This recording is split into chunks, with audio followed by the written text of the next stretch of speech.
ICT উপদেষ্টা এবং ICT প্রতিমন্ত্রী পলক সাহেব ইন্টারনেট শাটডাউন করে অপরাধ সংগঠন করেছেন এবং এই দায় ওনাদের দুজনের উপরে একইভাবে বর্তায়। সম্পৃক্ততা আপনারা কিভাবে এনেছেন? জয় তো দেশে ছিল না, এটার কথা।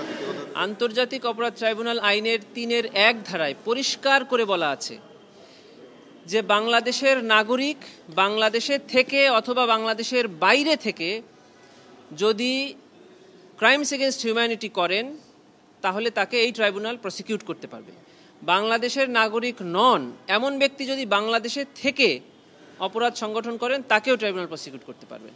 এটি ট্রাইব্যুনালে 73 থেকেই আছে যে বাংলাদেশে উপস্থিত না থেকেও বাংলাদেশের বাইরে থেকে এই অপরাধ সংগঠন করা যায়। উনি দেশে থাকেন অথবা দেশের বাইরে থাকেন, উনি তৎকালীন প্রধানমন্ত্রীর উপদেষ্টা ছিলেন।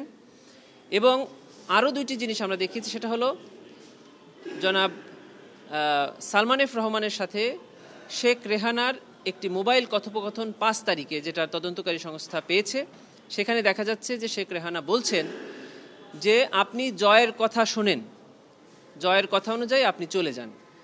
শুধু তাই নয়, আমরা 5 তারিখে গণভবনে শেখ হাসিনার সাথে যে রিপোর্ট আমরা পেয়েছি, সেখানে পুলিশ এবং আর্মি যখন তাকে পদত্যাগ করতে বলছেন উনি পদত্যাগে রাজি হচ্ছে না, তখন জয়ের সাথে কথা বলে উনি পদত্যাগ করতে রাজি হন। তার মানে আমরা দেখাতে চাচ্ছি যে প্রধানমন্ত্রীর উপদেষ্টা উনি ছিলেন এবং উনি সকল ক্ষেত্রে সজীব ওয়াজেদ জয়ের উপদেশ গ্রহণ করে এই সকল কার্যক্রম এবং পদক্ষেপ গ্রহণ করতেন।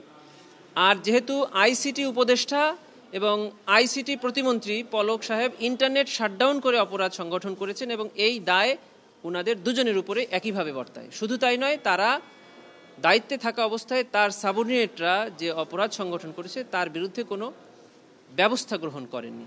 এবং আমরা ডকুমেন্টে দেখিয়েছি যে ইন্টারনেট যে শাটডাউন করা হয়েছিল সেটা শুধু মৌখিক আদেশে না, এটা লিখিত আদেশে এবং মোবাইলের SMS এর মাধ্যমে, টেক্সট প্রেরণের মাধ্যমে ইন্টারনেট বন্ধ করার নির্দেশ ওনারা দিয়েছিলেন।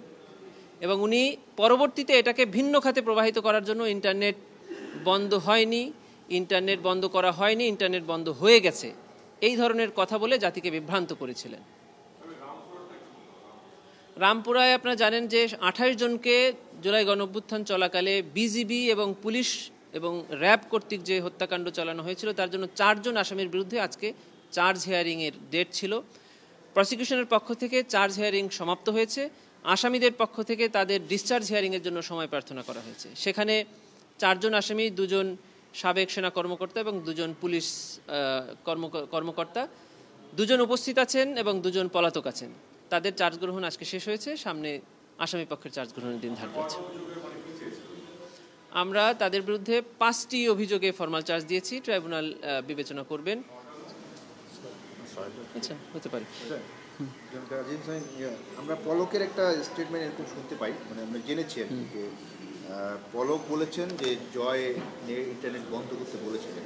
এটার বিষয়ে হ্যাঁ, এটা তো আমরা আমাদের ফরমাল চার্জে আমাদের ফরমাল চার্জে আমরা এনেছি যে আইসিটি উপদেষ্টা এবং আইসিটি প্রতিমন্ত্রীর যৌথ পরামর্শ, পরিকল্পনা এবং ষড়যন্ত্রে পরিকল্পিতভাবে ইন্টারনেট সেবা প্রথমে কমিয়ে দেওয়া হয়, পরবর্তীতে সম্পূর্ণরূপে বন্ধ করে দেওয়া হয়। উদ্দেশ্যটা ছিল এই যে জুলাই গণঅভ্যুত্থানে যে মানবতা বিরোধী অপরাধ সংগঠন হচ্ছে সেটা দেশে এবং আন্তর্জাতিকভাবে এই তথ্যকে আড়াল করা এবং এই অপরাধ সংগঠন চালিয়ে যাওয়ার জন্য উস্কানি এবং প্ররোচনা দেওয়া।